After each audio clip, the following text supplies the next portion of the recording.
Okay, welcome to this 10th lecture on electrical machines 1, and we were trying to get a realistic model of a practical transformer. Ideal transformer is real ideal, where no winding resistance, no core loss, no leakage flux, and things are very simple, and I know how to calculate secondary current, primary current, draw the equivalent circuit, so on.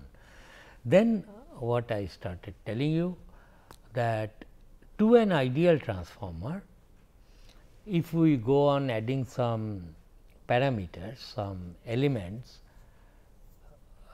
properly, then that will be the model of a practical transformer. We are trying to model a practical transformer in terms of model of a practical transformer.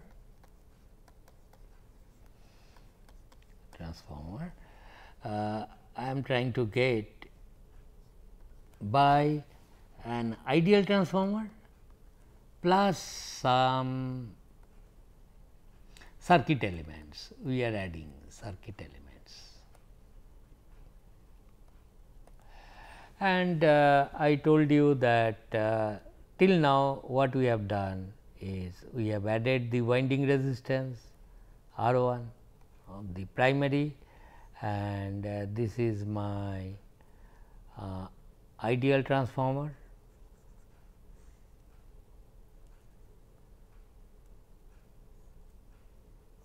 And here is your actual load on the secondary side Z 2, and here also I showed the secondary resistance R 2, and then the magnetizing current was also taken into account, and it was not a winding, it is JXM. It is my thought process which brought me here. This is my applied voltage, and these are the current. When it is closed, it is I 2, remember this is I 2 dashed, and this is I m, magnetizing current, which is very small, x m is high. Mind you, I write it here, x m high, R 1, R 2 are small. That is why people do, while analyzing, suppose a circuit is given, practical transformer. Okay, apply the rules of ideal transformer. Suppose you do not have any parameter values known, x m, R 1, R 2. You for example, if I say it is useful to know, so that suppose the same transformers, one transformer is rated like this, 200 volt, 100 volt, 1 kVA, 50 hertz transformer is given single phase. Suppose I say that it is suppose a practical transformer. Okay, you apply 200 volt here, you and I say you connect an impedance, say 10 ohm, practical transformer it is. But what I am telling, suppose you want to quickly calculate, assume this transformer to be ideal, because after all these R 1, R 2 are small, x m is high, and then calculate the currents. This side 100 volt, 10 ohm, 10 ampere, sorry, this current is 10 ampere, and say that this current is 5 ampere, and this voltage is close to 100 volt if you have applied 200 volt here. If you have applied 200 volt here, 100 volt. So, while estimating, okay, this is a practical transformer suppose, but for quick calculations you do this, and to this practical transformer you really connect a 10 ohm and 200 volt. What I am telling is, you will not be very far away from this 10 ampere, this 5 ampere, it will be very close to that. So, the concept of ideal transformers in many ways help me, or very complicated circuit, so many transformers, each one will have R 1, R 2, X M 1, X M 2, but I know X M is high, R 1, R 2 are small, neglect them for getting a quick idea what will be the order of the current, what will be the order of the voltage across the load. It may be in a practical transformer instead of 100 volt, if you have applied 200 volt because of this drop, it may be 96 volt, but who cares. So, but you get the ideal transformer helps you to calculate the number so easily, and you can always say it is very close to the correct answer. It is not a mean achievement using the concept of ideal transformer, wherever possible you do that. So, that is there, but still now let us see whether those parameter values can be taken into account. If it can be taken, how? And to do this, I told you this portion is ideal transformer, and go on adding parameters. Do it like this. Achha, next thing is, I have assumed in the transformer that all the fluxes are leakage flux. For example, consider the core of the transformer.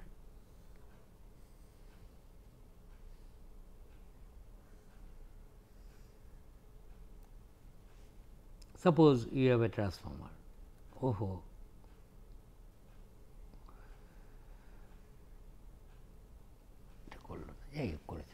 This is the thing, and what I have assumed earlier is that here is your some winding,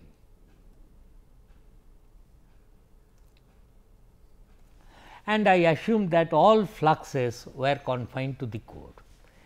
In reality, in a practical transformer, it is not going to be like this. There will be flux lines, most of the flux lines will be confined to the core, because it will be highly permeable material. So, most of the lines of forces will be confined, maybe 2%, 3%, 4% flux line will complete their path through the air gap. Therefore, when the conductor carries some current, it produces flux. A little amount of flux will be leakage flux. So, this is called the mutual flux, this is called the leakage flux. It is this mutual flux which is going to give you transformer action, is not d phi m dt. D phi m this is the voltage induced in the coil is d phi m dt, no leakage flux. The flux which is common to both the windings. So, this is leakage flux here phi L 1. Therefore, the induced voltage in the coil of the transformer will be d dt of phi m plus phi L 1, is not, into N 1 say. This is the induced voltage in the coil, and this can be separated out, d phi m dt plus N 1 d phi L 1 dt. Now, this portion, this term is not going to transfer energy from the primary to the secondary side. It will simply cause a voltage drop.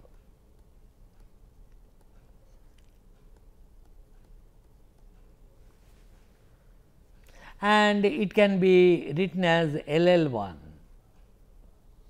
d I L 1 dt. I mean something like that primary current whatever is flowing, leakage flux. A detail analysis I have done it in my machine 2 course in the first few lectures. Electrical machine 2 course in the first 2, 3, 4 lectures in the same NPTEL domain. If you please go through that, it will I will put a note on that, but it looks like the applied voltage total flux created by the winding currents will comprise of two portions. One is the mutual flux, which will be totally on the core, another is the leakage flux. This leakage flux will complete their magnetic path through the primarily through the iron. Their reluctance is high, leakage flux itself will be small, but nonetheless it will cause an extra voltage drop.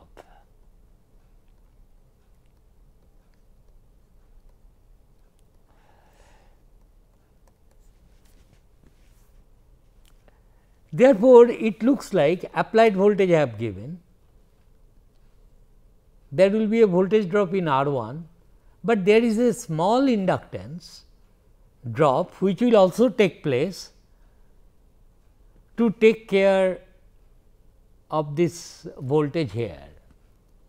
In other words, what I am telling, out of this total applied voltage, a portion will be dropped in the small resistance R 1, and also there should be a small inductance drop taking place, and the remaining voltage is as if going to the ideal transformer, giving you mutual flux alone. So, it looks like it should be like this then. Let me first draw. So, leakage flux, the term I have written leakage flux, you write it, leakage flux causes an extra voltage drop, small voltage drop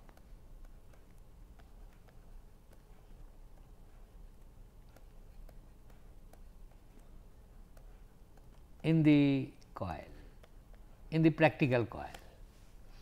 What does that mean? It means that if first I draw the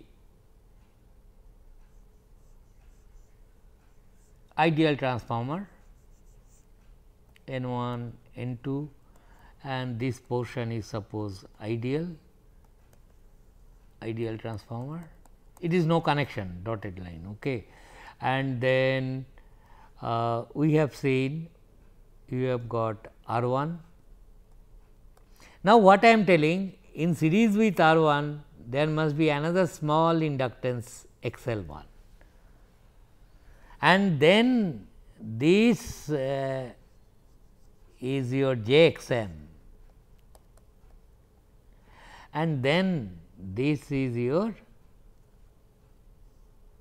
ideal transformer, this is your E 1 and this is your E 2. In the secondary side too, it will carry current, it will produce flux, a portion of it may be leakage flux, and therefore, winding resistance as well as leakage reactance X L 2, and then these two are the terminals, and here is the secondary impedance you have connected. Therefore, this and this is the ideal transformer, here all the fluxes are mutual, mind you, all the flux here it is phi m mutual flux plus phi L 1 N 1 phi L 1 d phi L 1 dt is shown as a drop here, because this is your supply voltage. Now, we know out of this total supply voltage a portion will be dropped in R 1, absolutely no doubt, and there will be another small voltage drop because of leakage flux, which is not going to create your magnetizing current.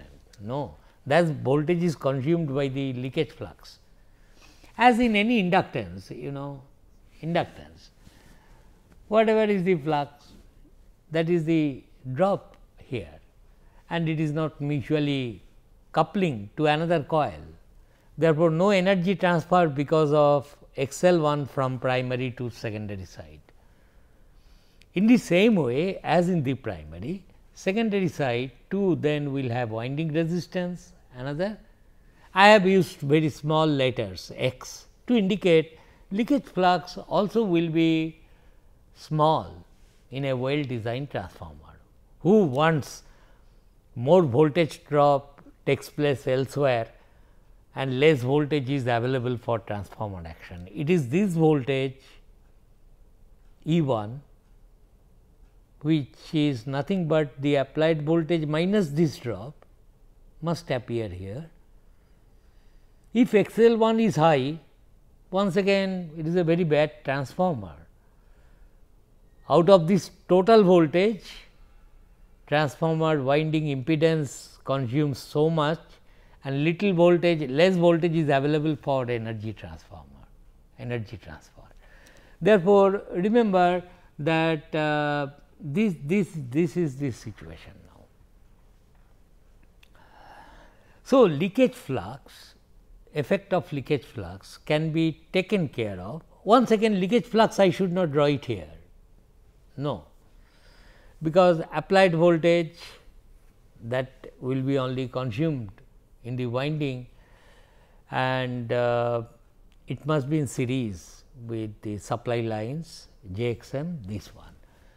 And once we do that, I will repeat this once again, that I do not know whether I have gone it a bit faster without defining what is leakage inductance and magnetizing inductance.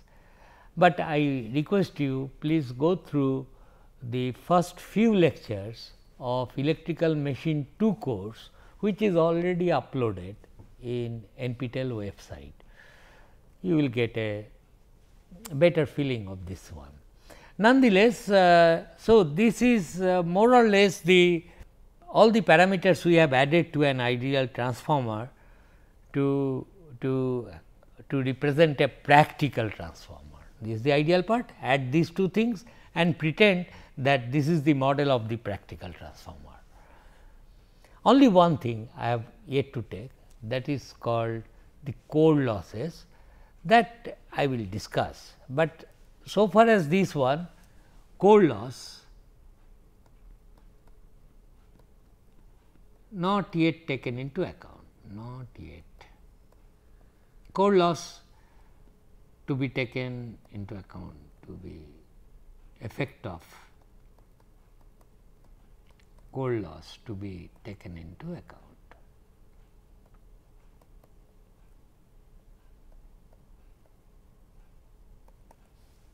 That will do, but before that the addition of this one, mind you, I write it, emphasize this point, these are small numbers, this is high number. High with respect to whom? With respect to these numbers, quite high. Similarly, these are small. Okay. Now, in this case, once again let me do that, because suppose S2 is closed, what will be the thing? There will be some current I 2 here.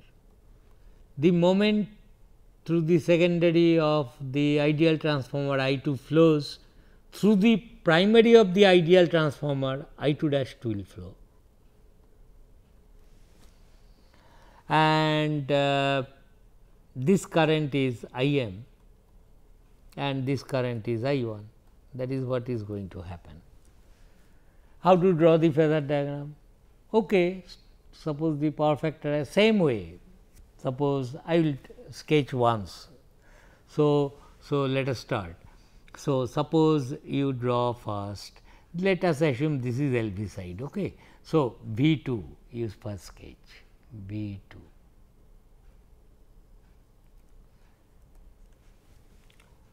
I know load power factor angle, I will sketch I 2.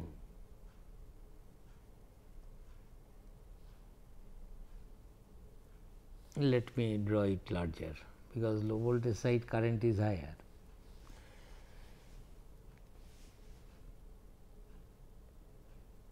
Suppose this is I 2.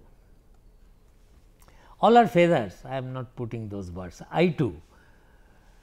Okay. So, V 2 is there, but V 2 and E 2 are not same. In between comes a small impedance. So, what will be E 2? E 2 then will be equal to V 2 plus I 2 into R 2 plus J X L 2, is not? The drops here are like this, is plus minus. So, V 2 to this at these drops get E 2 plus minus, this dot I have put. So, V 2 plus I 2 R 2 parallel to this and plus J I 2 X L 2, and if you add this you will get E 1 E 2.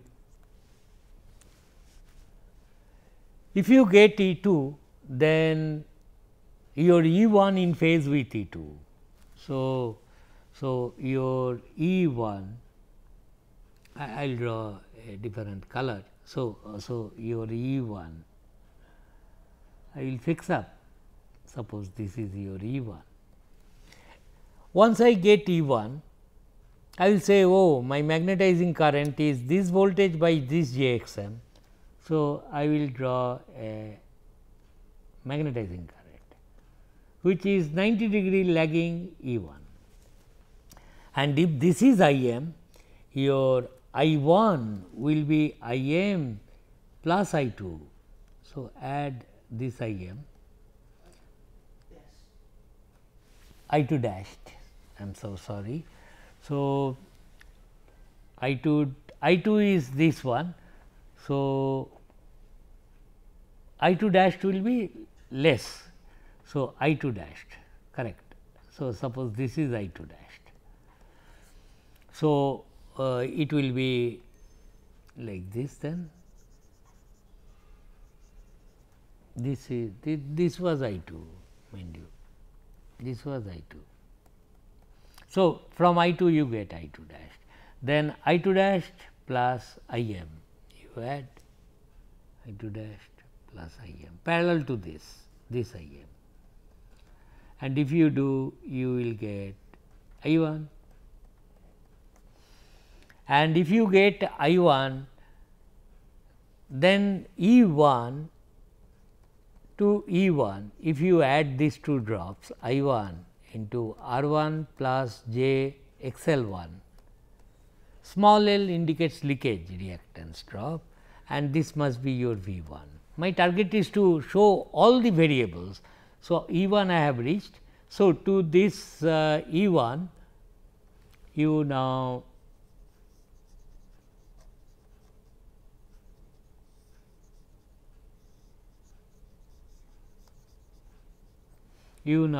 add I 1 R 1, E 1, add I 1 R 1 parallel to this, wherever it is I 1 R 1, and to this you add I 1, which is 90 degree, I 1 J I 1 X L 1, and get your supply voltage V 1. This will be the, and here is the flux along this line. I think you have got the idea. It looks like, oh, it is quite involved. No, not really. We will see later how things will become much more easier. With few approximations here and there, things can be further simplified. So, what I told you that it is almost a practical transformer, except core loss is yet to be taken into account, where I have considered the winding resistances R 1 R 2, where I have considered the finite magnetizing current, and the effects of this are easily seen. See, I can make one comment. So far, I was telling that the moment you apply a certain voltage at a certain frequency, the flux level in the core is decided and that is constant. But when the transformer will be operating, when the windings are carrying current, applied voltage is not creating flux. Flux is created by this voltage, and this voltage E 1 is V 1 minus this drop. But the thing is R 1 X L 1 is small. So, E 1 and V 1 I can say magnitude of V 1 will be not exactly equal, but their magnitudes will be very close by. Because of what? Because these elements are dropped. Similarly, E 2 and V 2 will be also very close by.